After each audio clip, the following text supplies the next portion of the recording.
যুবভারতী কাণ্ডে তদন্তের পরিধি আরো বাড়ালো বিধাননগর পুলিশ। এবার শতদ্রু দত্তের সংস্থার সঙ্গে যুক্ত ইভেন্ট ম্যানেজমেন্ট টিমের সহযোগীদের তলব করা হয়েছে।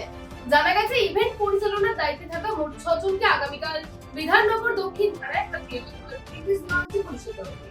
মেসি উন্মাদনায় যুবভারতী স্টেডিয়ামে যে চরম বিশৃঙ্খলার ছবি ধরা পড়েছিল তার পেছনে কারা দায়ী তা খতিয়ে দেখতেই এই তলব করা হয়েছে বলেই জানা যাচ্ছে। সবচেয়ে বড় প্রশ্ন, এত টাকা দিয়ে টিকিট কেটেও কেন বহু দর্শক তাদের প্রিয় তারকা লিওনেল মেসিকে সামনে থেকে দেখতে পেলেন না? নির্ধারিত সময়ের আগেই তাকে কেন মাঠ ছাড়তে হলো? এছাড়া প্রশ্ন উঠছে আরো বিভিন্ন বিষয় নিয়ে, যেমন প্রশ্ন উঠছে নিরাপত্তা ব্যবস্থা নিয়ে। বিধাননগর পুলিশের স্পষ্ট নির্দেশ থাকা সত্ত্বেও কিভাবে স্টেডিয়ামের ভেতরে ঢুকলো জলের বোতল? সেই বোতল কি পরে দর্শক আসন থেকে ছোড়া হয়েছিল মাঠের দিকে? এমন কিন্তু বহু প্রশ্নই উঠছে। স্টেডিয়ামের ভিতরে জলের বোতল বিক্রির পেছনেই বা কারা জড়িত এবং সেই অনুমতিটা তাদের কে দিয়েছিল? এই সব বিষয়ে বিস্তারিত জানতে চাইছে পুলিশ।